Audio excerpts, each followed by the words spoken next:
Sebelum melanjutkan, jangan lupa subscribe dulu, terima kasih.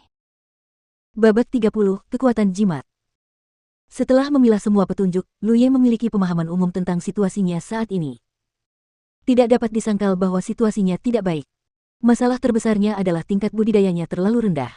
Sekelompok serigala jahat dapat menjebaknya di pohon. Kabar baiknya adalah ada tanda-tanda medan perang dan dia tahu arah mana yang harus dituju untuk keluar.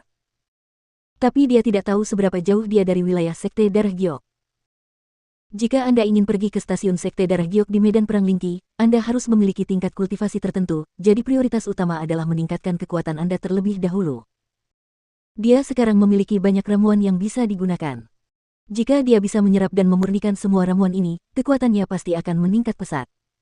Saya tidak berani mengatakan berapa level Lingqi dia akan dipromosikan, tapi setidaknya dia akan memiliki lebih banyak diri perlindungan. Dengan sebuah rencana, Lu Ye menundukkan kepalanya dan melihat ke arah serigala yang berkumpul di bawah.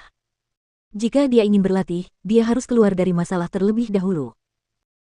Meskipun serigala jahat ini tidak dapat melakukan apapun padanya, mereka mengeluarkan banyak suara dan dapat dengan mudah menarik perhatian orang lain, menjadikannya potensi bahaya. Setelah memikirkannya, Lu Ye mengeluarkan jimat ajaib dari tas penyimpanan yang diberikan kepadanya oleh tuannya, mengambilnya, dan mengambil jimat roda emas.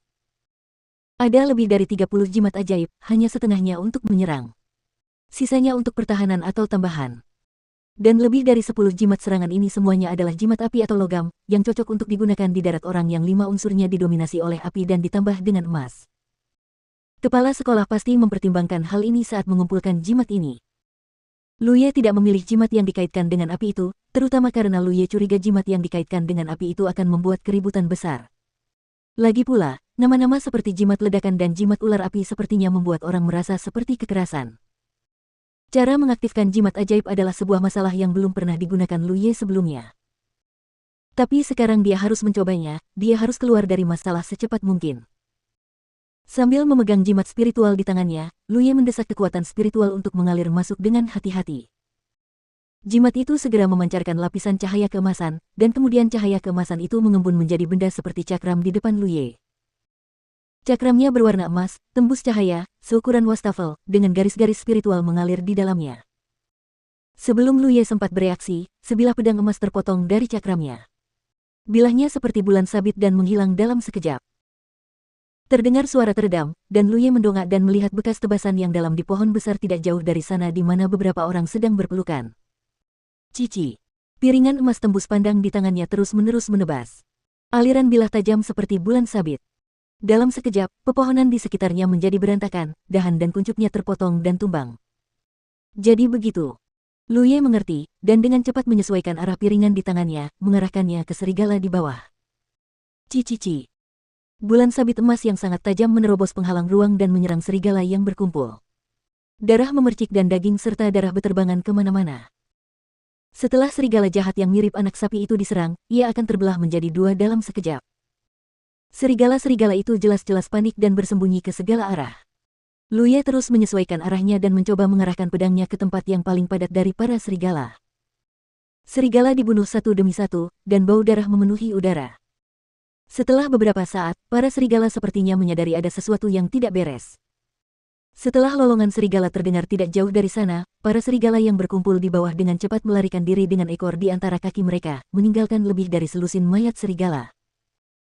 Lu Ye mengendalikan cakram di tangannya dan mengejar serigala-serigala itu ke arah mereka melarikan diri sejenak, merasa sangat puas. Jimat spiritual memang merupakan hal yang baik. Satu jimat spiritual dapat memungkinkan dia, seorang biksu dengan 3 lubang, untuk membunuh tanpa kendali. Satu-satunya kelemahan adalah ini adalah pertama kalinya dia menggunakan jimat spiritual dan dia tidak tahu caranya kendalikan arah dan bidik. Kalau tidak, dia bisa membunuh lebih banyak. Saat dia memikirkan hal ini, Lu Ye tiba-tiba merasa lelah, jantungnya berdebar kencang, dan bintang-bintang muncul di depan matanya. Hal ini sangat menakutkannya sehingga dia segera menenangkan diri dan tersentak sejenak. Setelah pulih sedikit, Lu Ye melihat ke bawah dan menemukan bahwa piringan emas tembus pandang telah menghilang, jimat di tangannya menjadi redup, dan garis-garis pada jimat itu menjadi kabur. Jimat ajaib ini tidak bisa digunakan lagi, Lu Ye tiba-tiba menyadarinya.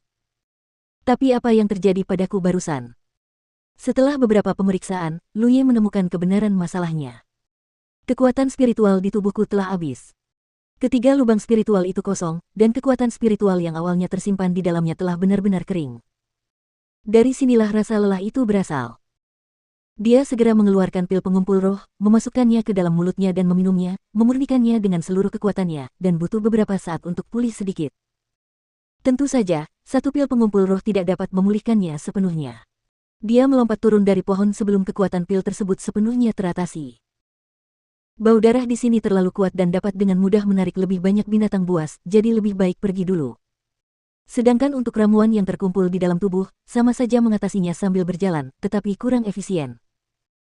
Dia juga meluangkan waktu untuk mengeluarkan pedang panjangnya dan memotong beberapa potong besar daging serigala dan memasukkannya ke dalam tas penyimpanannya. Setelah kejadian ini, Lu Ye mendapat pelajaran, jangan pernah terbawa suasana saat menggunakan jimat spiritual, dan selalu perhatikan konsumsi kekuatan spiritual Anda sendiri. Kali ini saya baru saja membunuh serigala. Jika saya bertemu dengan biksu yang bermusuhan lain kali, saya tidak punya pilihan selain menunggu kematian setelah kekuatan spiritual saya habis. Hampir sepanjang hari kemudian, di sebuah gua yang kering dan gelap, Lu Ye duduk bersila dengan kasur di bawah pantatnya. Hal yang paling diperlukan di pegunungan dan hutan belantara adalah gua semacam ini untuk berlindung. Setelah pemeriksaan Lu Ye, itu seharusnya menjadi gua tanpa pemilik. Tinggal di sini, tidak perlu khawatir diganggu oleh binatang buas yang kembali ke rumah. Lingkungan di dalam gua rata-rata, tetapi sekarang bukan waktunya untuk memperhatikan hal ini. Jika tidak terjadi apa-apa lagi, Lu Ye merasa dia mungkin harus tinggal di sini untuk sementara waktu. Dia telah memeriksa lingkungan sekitar sebelumnya. Tidak ada jejak binatang buas, tapi ada banyak hewan kecil. Ini adalah kabar baik baginya. Jika dia lapar di kemudian hari, dia bisa pergi berburu kapan saja tanpa merasa lapar. Ada banyak barang berantakan di depan Lu Ye, dan dia sedang menghitung hartanya. Ada 3 tas penyimpanan, 1 dari manajer Yang, 1 dari Zhou Cheng, dan 1 lagi diberikan kepadanya oleh kepala sekolah. Tas-tas ini tidak berharga. Lagi pula, sebagian besar biksu yang dilihat Lu Ye memiliki 1, mungkin lebih.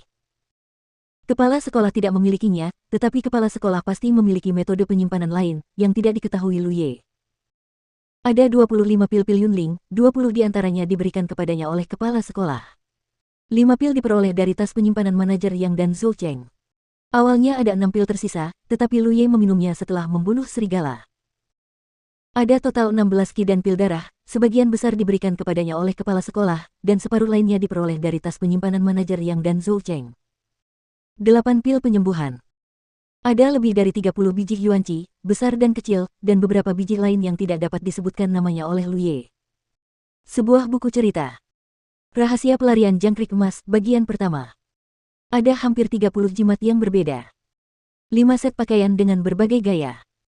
Ramuan berantakan yang disimpan di tas penyimpanan manajer Yang dan Zhou Cheng tidak terlihat. Mungkin disita oleh kepala sekolah ketika mereka berlatih di kapal naga terbang.